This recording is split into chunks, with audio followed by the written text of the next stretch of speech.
Hello, everyone. I'm back, and I'm ready to help. Hey, bye. What's up, guys? Mason the Brock Anderson here, and this is Criminal Minds Evolution Season 3, Episode 3. It's time to say goodbye. So this one ultimately is a very beautifully done episode with some great acting, some great moments with the music and the cinematography and all of that.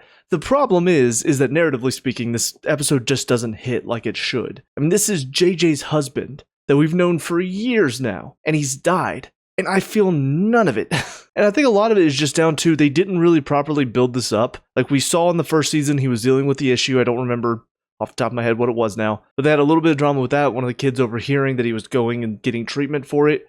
But then it all worked out. Everything seemed fine. And then I don't think we saw him but maybe a couple times in season 2, if at all. And now all of a sudden his first appearance in season 3 is him just dying. That's it. So it feels more so like they needed to write the actor out of the show permanently for some reason. I don't know why. And so it doesn't feel like a true flowing narrative with the rest of this season so far. It feels like we just had to pump the brakes to kill off a character that's been around for years for no reason other than, well, we need to have a sad episode, guys. So I don't feel like it really hits like it should. It feels more performative than it does an actual part of the story. Even having Reed come in for a one-line cameo, like that to me felt super performative. Anytime an actor comes in and only has one line and then just disappears, it always feels to me like there wasn't enough budget to bring them in for that long. So they just bring him in for a few scenes, have him say one line, and then get him out.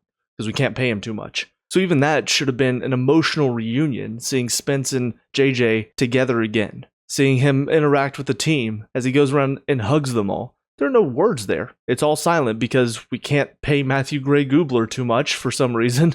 I don't understand it. It doesn't make any sense, and it took a lot of the emotion away from these scenes. So it's really disappointing in that sense. I feel like there should have been a lot more here, but like there was a real lack of substance involved. But again, the acting was really well done, so at least that worked. If there's one other thing that I could complain about as far as this story is concerned, it's Will's mom. Her actions, I understand everybody grieves differently. Some people, they lash out a bit, but I just felt like this whole story, it was so melodramatic. It felt like I was watching a soap opera because of her, so I was not really a fan of that. But on the other side of things, I will say, a little bit more intriguing. The team decides to contact Elias's only survivor and essentially use her to maybe reawaken some of his memories. He does start to remember a little bit more. His reaction as well is very interesting, because again, it looks like he actually feels bad for everything that happened. You know, he's bawling because he can't see his family anymore. So I still don't really know where this is going, but I gotta say, I'm very intrigued by this story. I'm not entirely sure whether this is all an act, whether he has been able to feel empathy this whole time, so maybe he's not really a psychopath, but somehow he's crazy, or whether this attack at the prison did awaken his empathy in him somehow, and if it did, was that all part of his plan? Because it seems like he did want to get attacked in the prison, and even set up a weapon to make sure that he could fight back.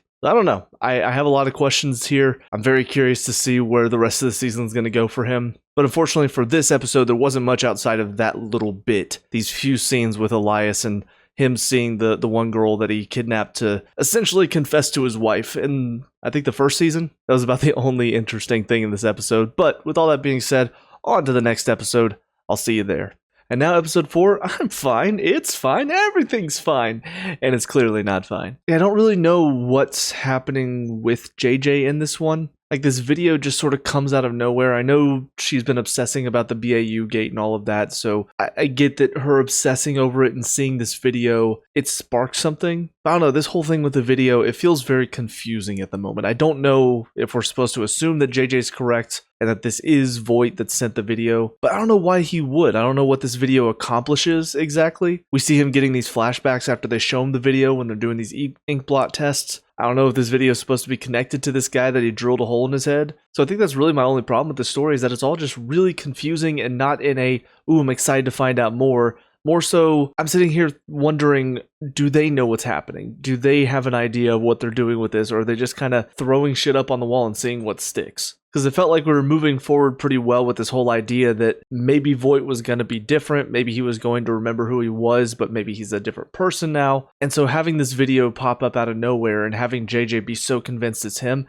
feels like it's sort of interrupting the other story that we had going on. But who knows? Maybe it's all going to tie together and I just don't see it yet. As far as the other story is concerned, it's decent. I don't really know if it's connected to Voight's network at all. It felt more like just a father who kind of lost his mind trying to save his daughter by grafting the skin of all these people onto her to try to save her life. I will say it was perfect time for me to eat lunch because that was a lot of fun to look at as I'm trying to chow down, seeing all these people with their skin ripped off and blood and bone showing. Yeah, it was fantastic. Great timing. But yeah, so I don't really know if this is connected at all to everything else going on, but it was a decent story. It was also kind of interesting because the girl that played Ariel, the daughter of the doctor, pretty sure it's the same girl that played Natalie from Superman and Lois. It's kind of funny seeing her in a different role entirely. But it led to a pretty nice conversation between Prentice and Tyler at the end. Basically him doubting himself because of the fact that he essentially let this girl kill her father, and Prentice pointing out that it's very tough to decide what to do in those situations, and that's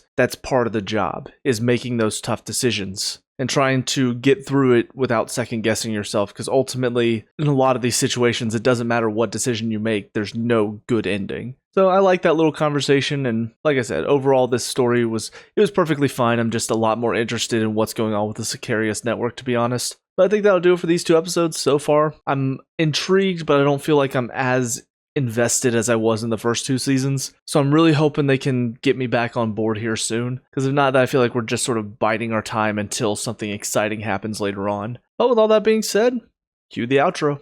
Hey guys, thank you so much for watching that review. I hope you enjoyed it. First and foremost, please leave your thoughts in the comments down below. I love having discussions with people, so whatever your thoughts were, whether you agree or disagree with me, please leave them down below. Obviously, no spoilers. Also, if you did find yourself enjoying this review and you want to see more, please leave a like and subscribe. It really helps me out. I also have a gaming channel as well as a channel where I talk about soccer, so if you want to give those a follow as well, that would be much appreciated. And lastly, if you want to help me improve upon the quality of these channels, I do have a Patreon. All of this is in the description below. With all that being said, I hope you guys have a great day, and I will talk to y'all later.